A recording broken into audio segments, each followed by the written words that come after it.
الحمدللہ رب العالمین والصلاة والسلام علی سید الانبیاء والمرسلین۔ میرے محترم بھائیوں اور بہنوں، آج ہم ایک ایسے موضوع پر گفتگو کرنے جا رہے ہیں جو دلوں کو ہلا دینے والا ہے، روح کو جھنجھوڑ دینے والا ہے اور انسان کو اپنی حقیقت یاد دلانے والا ہے۔ وہ حقیقت جس سے کوئی بھی فرار حاصل نہیں کر سکتا، موت۔ ذرا تصور کریں وہ لمحہ جب آنکھیں بند ہوں گی، سانس رک جائے گی اور انسان اس دنیا سے رخصت ہو کر ایک نئی حقیقت میں داخل ہوگا۔ وہاں نہ مال کام آئے گا، نہ اولاد، نہ دوست، وہاں صرف اعمال ہوں گے۔ اور اگر کچھ ہوگا تو کاش، پچھتاوا، حسرت۔ اللہ تعالیٰ ہمیں قرآن میں ان پچھتاووں کی جھلک دکھاتے ہیں تاکہ ہم سنبھل جائیں۔ نمبر 1، بری صحبت کا پچھتاوا۔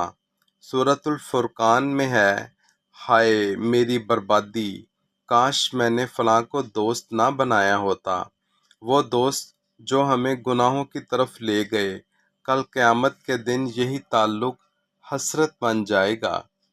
نمبر 2، نیک اعمال نہ کرنے کا پچھتاوا۔ سورۃ الفجر میں ہے، کاش میں نے اپنی اس آخرت کے لیے کچھ آگے بھیجا ہوتا۔ دنیا کی مصروفیات میں ہم آخرت کو بھول گئے ہیں اور پھر یہی غفلت پچھتاوا بن جائے گی۔ نمبر 3، عذاب دیکھ کر مٹ جانے کی خواہش۔ سورۃ النبا میں ہے، کاش میں مٹی ہو جاتا۔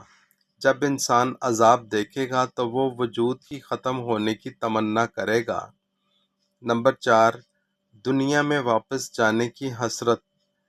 سورۃ الانعام میں ہے، کاش ہمیں واپس بھیج دیا جائے، لیکن یاد رکھیں یہ موقع صرف آج ہے، کل نہیں ہوگا۔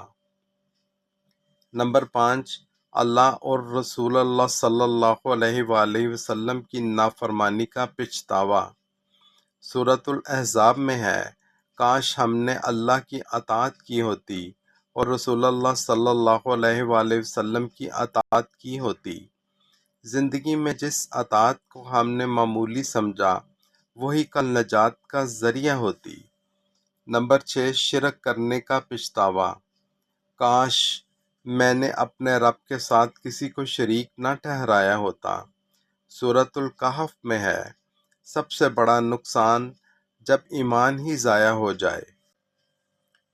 میرے عزیزو، حقیقت یہ ہے، آج ہمارے پاس وقت ہے، آج ہم بدل سکتے ہیں، آج ہم توبہ کر سکتے ہیں، کل صرف پچھتاوا ہوگا، صرف کاش باقی رہ جائے گا۔ آج ہی فیصلہ کریں، نیک صحبت اختیار کریں، نماز قائم کریں، گناہوں سے سچی توبہ کریں، اللہ سے تعلق مضبوط کریں، کیونکہ موت کے بعد نہ کوئی موقع ہوگا نہ واپسی، صرف اعمال اور ان کا حساب ہوگا۔ اپنی زندگی کو بدلنے کا آغاز آج سے کریں۔ چھوٹے چھوٹے نیک اعمال بھی اللہ کے ہاں بہت قیمتی ہیں۔ اپنے دل کو نرم کریں، آنکھوں کو آنسوؤں سے تر کریں اور اپنے رب کی طرف پلٹ آئیں، کیونکہ وہی سب سے زیادہ معاف کرنے والا ہے۔ اگر آپ چاہتے ہیں کہ ایسی ہی ایمان افروز اور دل کو جگانے والی ویڈیوز آپ تک پہنچتی رہیں تو ہمارے چینل کو فالو کریں، ویڈیو کو شیئر کریں تاکہ یہ پیغام زیادہ سے زیادہ لوگوں تک پہنچ سکے۔ شاید کسی ایک کی زندگی بدل جائے اور وہ آپ کے لیے صدقہ جاریہ بن جائے۔ اللہ ہمیں عمل کی توفیق عطا فرمائے، آمین۔